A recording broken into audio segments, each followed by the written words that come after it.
m'appelez biodiversité. Je m'appelle, plus modestement, la vie. Je suis la vie.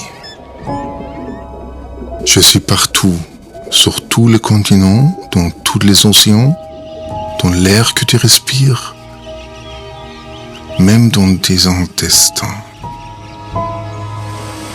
Je nettoie l'eau que tu bois, je produis l'oxygène que tu respires et la nourriture que tu manges. Ma naissance n'a pas été simple. Elle s'est produite il y a des milliards d'années.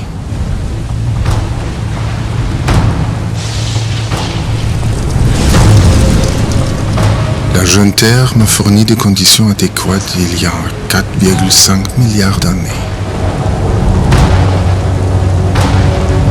J'ai besoin d'une source d'énergie constante, ainsi que de composés organiques et d'eau pour naître.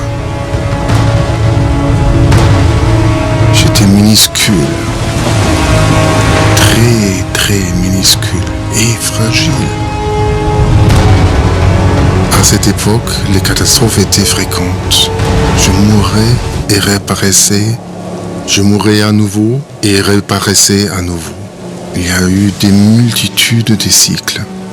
J'ai évolué, j'ai pris mon temps. Quelques millions d'années seulement. Pièce de puzzle par pièce de puzzle, je suis devenu de plus en plus complexe.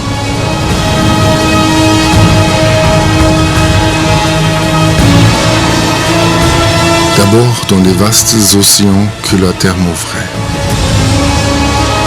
Les cyanobactéries, minuscules algues et filamenteuses encore présentes sur Terre aujourd'hui, ont commencé à produire l'oxygène il y a 2,4 milliards d'années.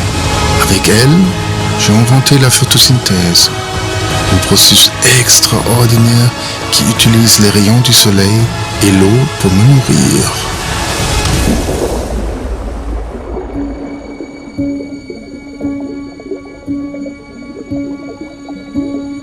L'oxygène que je produis a bouleversé le monde. Le changement, c'est lui qui me pousse. J'ai continué à innover, à tester d'autres formes de vie. J'ai même fusionné des formes de vie pour augmenter la spécificité des cellules. J'ai créé des organismes pluricellulaires et j'ai protégé et stocké mes réalisations dans le code de la vie.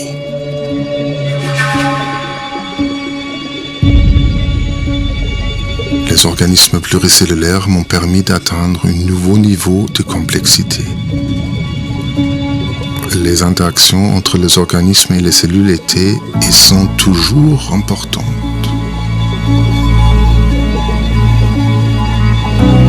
Elles font partie de moi. Elles permettent à la vie de continuer à évoluer, changer, s'adapter et survivre. Les éponges ont colonisé la Terre adolescente il y a 800 millions d'années. Des milliers d'espèces d'éponges vivent encore sur Terre aujourd'hui. C'est remarquable car j'ai dû affronter quelques inconvénients depuis.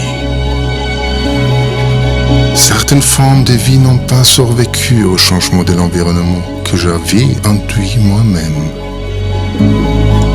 J'ai continué à innover, évoluer et changer. Les trilobites ont fouillé la Terre pendant des millions d'années. C'est un exploit, mais ils sont tout de même finis par disparaître. Parallèlement aux trilobites, j'ai expérimenté de nouveaux types d'animaux. J'ai créé des vers, des insectes, des mollusques et d'autres formes de vie que tu connais.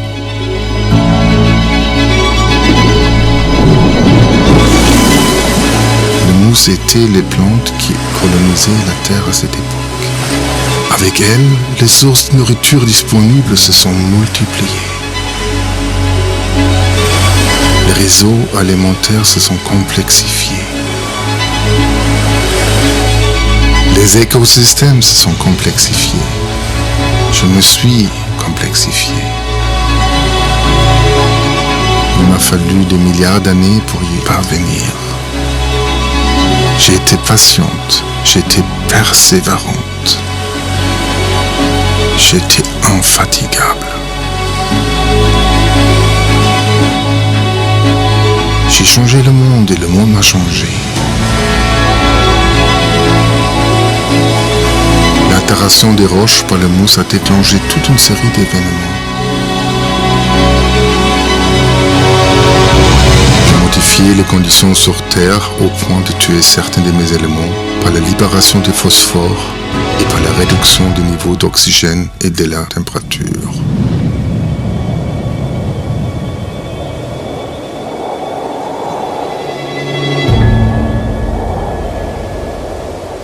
Je n'ai pas désespéré, j'ai survécu, j'étais infatigable. J'ai appris que l'équilibre entre l'oxygène et le CO2 était délicat. Des niveaux élevés d'oxygène signifiaient des températures basses, des niveaux élevés de CO2 signifient la chaleur. J'ai jonglé avec les deux pendant des millions d'années.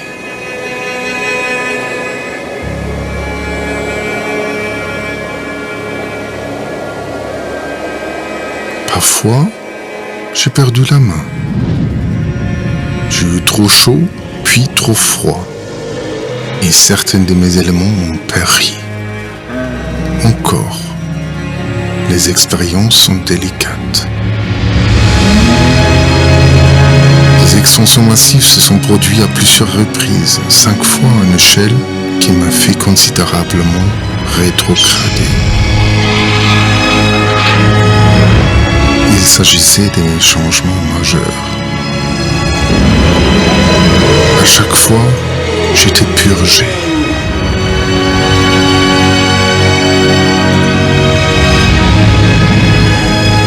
J'ai survécu.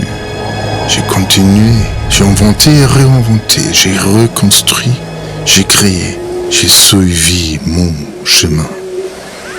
Après la dernière des lourdes pertes, j'ai évolué, des dinosaures synapsides aux mammifères et des dinosaures théropodes aux oiseaux. Avec d'autres types d'animaux, comme les vers, les insectes, les amphibiens, je suis devenu plus complexe.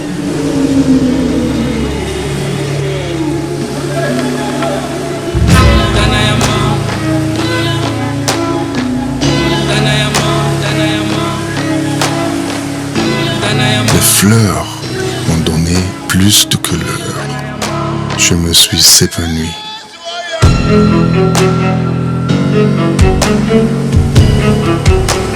Mon travail d'1 milliard d'années a porté ses fruits. J'avais créé des conditions malgré quelques inconvénients temporaires qui m'ont permis de devenir encore plus complexe, la plus riche en espèces que j'ai jamais été. Les mammifères semblent oubliés durant cette longue période où les dinosaures prédominent. Et pourtant, nos lointains ancêtres mammifères, bestioles minuscules et craintives, se tapissent dans l'ombre des géants.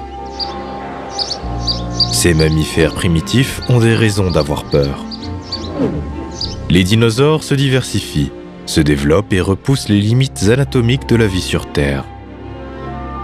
Ils occupent la plupart des niches écologiques et ce qui reste aux mammifères est petit, sombre comme des grottes, des cavernes, des creux dans les arbres ou encore la vie souterraine. Survivre dans de tels milieux impose des contraintes de taille et de mode de vie. Mais aussi un surdéveloppement des sens. Odorat, vue et ouïe leur permet d'avoir une vie nocturne qui est moins dangereuse vis-à-vis des prédateurs qui y sont moins actifs. Les organes des sens étant concentrés dans la tête, cela induit une taille de cerveau plus grande par rapport à celle des reptiles. Et ce n'est pas tout. Le cerveau brûlant de l'énergie qui doit être constamment renouvelée, des adaptations spécifiques apparaissent. Les mammifères ont le sang chaud et un pelage qui les isole. Le besoin constant en énergie demande des apports en nourriture riche en protéines comme des insectes ou autres invertébrés et les graines des plantes. Ces aliments doivent être rapidement digérés afin de libérer l'énergie au plus vite. C'est ainsi que des dents pointues apparaissent. Grâce à leurs dents aiguisées comme des poignards, puissantes et tranchantes, désormais, les mammifères attrapent et tuent des insectes, écrasent des carapaces dures, des coquilles. Ces dents sont manœuvrées par de forts muscles de mâchoire. Le moyen de reproduction évolue. Alors que les œufs des reptiles et des oiseaux ont déjà connu un progrès considérable avec l'apparition de la coquille protectrice, ce système reste limité puisque l'œuf doit être assez gros pour permettre à l'animal qui vient de naître d'être suffisamment développé pour se débrouiller seul. De plus, œufs et nouveau-nés attirent les prédateurs. Les mammifères adoptent une autre méthode. Ils gardent et nourrissent l'embryon dans le corps de la mère afin de lui garantir un meilleur départ dans la vie. Même si ce mode limite le nombre de descendants et épuise les ressources de la mère, il présente suffisamment d'avantages pour devenir le mode de reproduction principal. Les forces qui avaient permis la formation de la Pangée il y a quelques millions d'années s'activent ardemment pour la disloquer.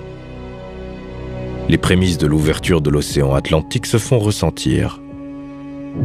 La croûte terrestre flotte sur le manteau qui est constitué de roches en fusion.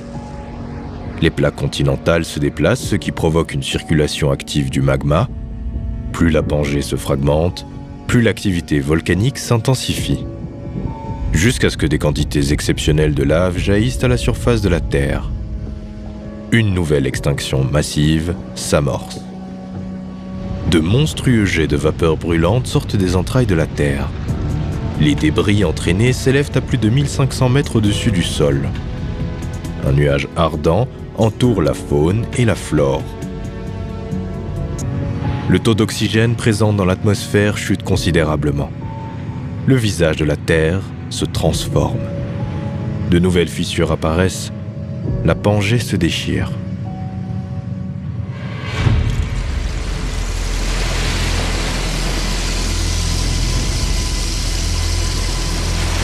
La Terre est méconnaissable. La famine frappe sans exception. Ce n'est que 500 000 ans après le début de la catastrophe que les éruptions cessent. La Pangée n'est plus qu'un lointain souvenir et l'océan Atlantique voit le jour. L'air est irrespirable et le taux de dioxyde de carbone dans l'atmosphère n'a jamais été aussi élevé. Et pourtant, quelques premiers animaux ont réussi à survivre à ce cataclysme et à s'adapter à cet environnement.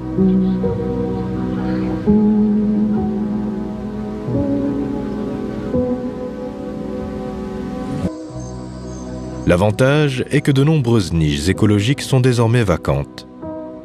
Le malheur des uns fait toujours le bonheur des autres. Si, lorsque la Pangée était encore en place, le climat demeurait sec en son centre, il devient chaud et humide à la suite de sa fragmentation. La végétation profite de ce nouvel environnement propice à son épanouissement. Les jungles abondantes ne tardent pas à rhabiller le visage de la Terre et à raviver les papilles des herbivores. Ils deviennent nombreux et de taille respectable. Ces herbivores deviennent des proies de qualité pour des prédateurs carnivores qui atteignent également des tailles démesurées. Le règne des dinosaures commence. Ils s'établissent sur la planète jusqu'à 66 millions d'années avant notre ère.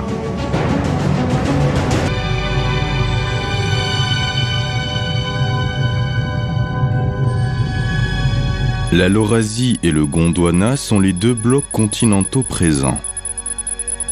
La Laurasie se divise en deux parties et laisse apparaître le futur océan Atlantique Nord. 5 millions d'années plus tard, la partie sud s'ouvre également. La Terre commence à prendre une apparence familière. Le climat est plutôt chaud, car il n'y a aucune calotte glaciaire. Le niveau des océans est élevé et la température de ces derniers atteint une dizaine de degrés de plus que nos océans actuels. Les mammifères sont bien là, petits et discrets à l'ombre de ces géants de la nature. Dans le règne animal, ils n'ont actuellement aucune importance.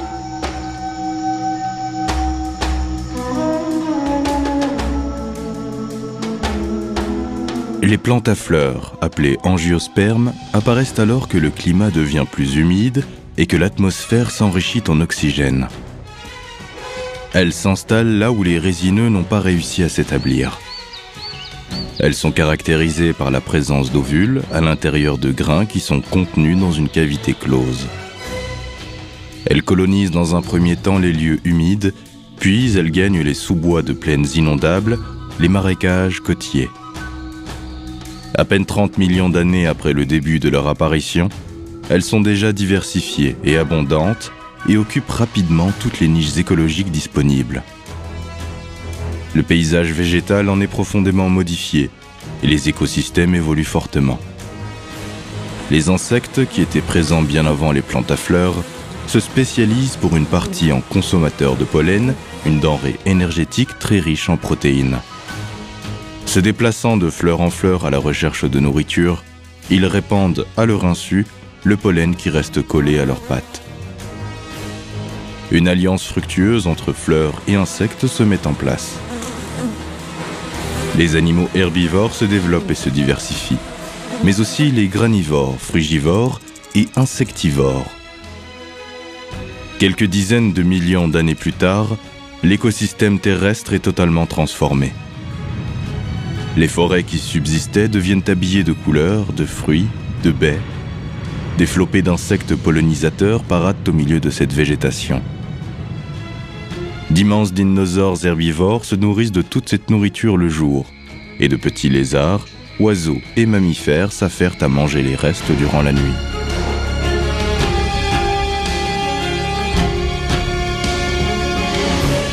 Voilà maintenant plus de 160 millions d'années que les immenses et majestueux dinosaures dominent la Terre.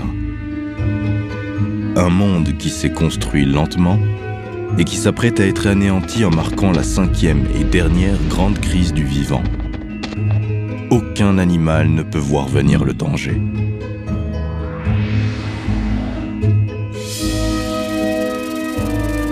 Il s'apprête à tomber du ciel, sournoisement, à la vitesse de plusieurs kilomètres par seconde. Des milliards de tonnes d'astéroïdes sont éjectés. L'un d'eux se dirige vers la Terre, telle une véritable bombe. Les conséquences vont bientôt se faire ressentir. L'impact de la météorite provoque un séisme d'une intensité sans pareille. Les animaux qui ne sont pas tombés dans les crevasses tentent de se mettre à l'abri.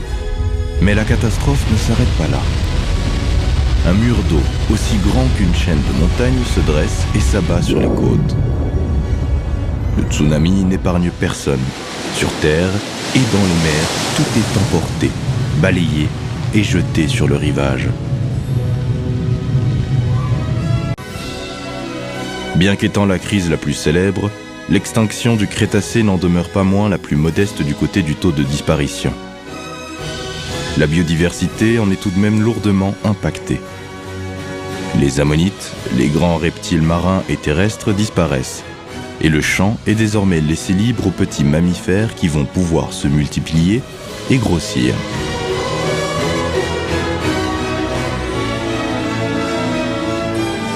Plusieurs mois après l'impact, la Terre subit un retour au froid. La chaleur dégagée a généré d'importantes quantités de dioxyde de carbone qui absorbent la chaleur. La Terre s'apprête à vivre un long hiver avant de retrouver un climat plus stable.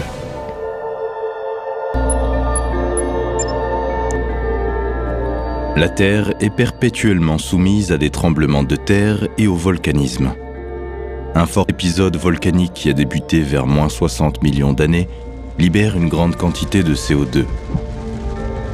La basse atmosphère et les eaux océaniques se réchauffent dans un premier temps. À long terme, l'augmentation des gaz à effet de serre provoque un réchauffement rapide et généralisé sur toute la surface de la Terre. Les eaux de surface des océans s'élèvent de 5 degrés Celsius. Le Groenland, l'Alaska et la Sibérie se voient recouverts de forêts subtropicales. Cet environnement chaud et humide est propice au développement de la vie. Les grands reptiles disparus ont laissé des niches libres et les mammifères ont bien l'intention d'en profiter. Certains animaux vont se développer jusqu'à maîtriser la nage ou le vol, comme les baleines, les dauphins ou les chauves-souris.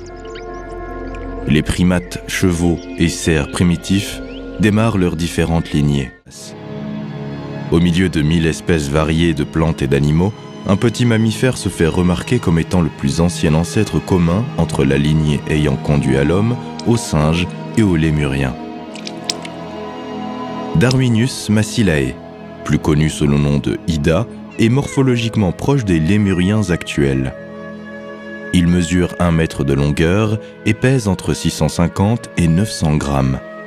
Il possède une particularité, son pouce opposable aux autres doigts lui permet la préhension, ce qui le rapproche des primates. Il est également démuni de griffes aux doigts, normalement utilisées par les lémuriens, et possède une structure d'os au pied, l'astragale, qui s'apparente à celle des singes. Il se situe avant la séparation des 2 lignées menant d'un côté aux singes et de l'autre aux lémuriens. L'ouverture complète de l'Antarctique coupe définitivement les populations de singes du Nouveau Monde aux Amériques et de l'Ancien Monde avec l'Afrique, l'Asie et l'Europe. Certains primates qui demeuraient sur les terres africaines parviennent à atteindre le continent américain. Ont-ils traversé l'océan Atlantique sur des radeaux naturels flottants ou sillonné des chaînes de volcans émergés? La méthode reste encore floue, mais les voilà installés dans les forêts du Nouveau Monde. Ils seront plus tard à l'origine des tamarins, ouistiti ou autres singes hurleurs caractérisés par leur queue qui s'enroule autour des branches. Les platyrrhiniens doivent leur nom à la forme de leur nez qui est aplati et doté d'une cloison épaisse et des larges narines dirigées vers l'extérieur. Les catharrhiniens, ou singes de l'Ancien Monde, arrivent d'Asie sur le continent africain. L'Afrique leur apparaît comme un lieu de vie idéal et ils donneront naissance à 2 groupes différents. Les cercopithècidés, dotés d'une queue qui sert de balancier, et les hominoïdes, dépourvus de queue. Ces derniers connaissent un développement conséquent, presque entièrement concentré sur l'Afrique orientale.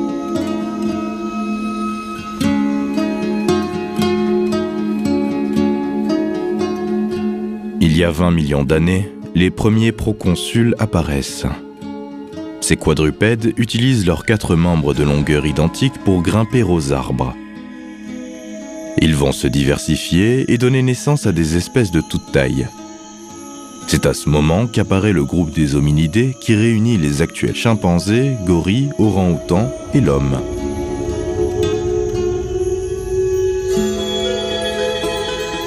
Il y a 18 millions d'années, le continent africain et l'Asie entrent en collision. Cette collision aura un impact sur l'évolution de l'histoire humaine puisque 2 millions d'années plus tard, les mers sont plus basses et les singes peuvent alors se déplacer jusqu'à l'Eurasie. L'Europe occidentale et l'Europe centrale sont alors recouvertes de forêts luxuriantes, milieu propice à l'évolution des singes de l'Ancien Monde qui donneront naissance aux gibbons. Le mode de déplacement en se suspendant aux arbres se répand. Leurs bras sont plus longs que leurs jambes et leurs mains plus grandes sont dotées de phalanges recourbées. Ces singes qui se redressent voient également leur bassin et leur colonne vertébrale devenir plus rigides.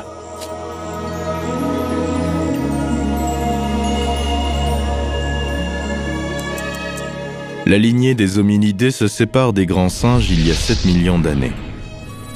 Toumaï, qui signifie espoir de vie, est le plus ancien représentant hominidé connu.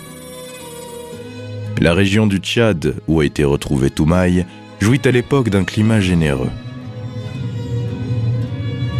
Au cœur de savanes grouillantes de vie et de forêts bordées de lacs, Toumaï, un petit être d'environ 1,2 mètres pour une trentaine de kilos, évolue. D'autres espèces le côtoient, comme des crocodiles, des éléphants, des petits rongeurs, des poissons, des cochons sauvages. Face à eux, prédateurs et charognards comprennent des espèces proches des hyènes et des félins. Toumaï et ses congénères n'ont pas la vie aisée. Malgré leur probable pipédie, ils ne sont pas adaptés à la course, même s'ils peuvent aussi courir en s'appuyant sur leurs phalanges. Contrairement aux chimpanzés, ils ne possèdent pas de grosses canines pour se défendre et dépendent donc de leur sens de l'odorat, de l'ouïe et de la vue pour se protéger. Leur esprit de groupe est aussi un atout. Ils sont certainement végétariens, avec un régime à base de fruits. Toumaï possède des traits primitifs et une capacité crânienne équivalente à celle du chimpanzé, ce qui n'empêche pas qu'il possède une intelligence non négligeable et une certaine structure sociale. Toumaï est un mélange unique de caractères morphologiques différents de ce que l'on observe chez les chimpanzés et chez les espèces ancestrales de l'homme.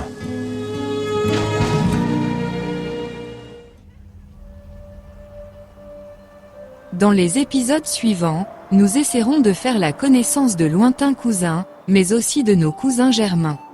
Si toutes ces différentes lignées finiront par disparaître, nous avons été les contemporains de certaines d'entre elles.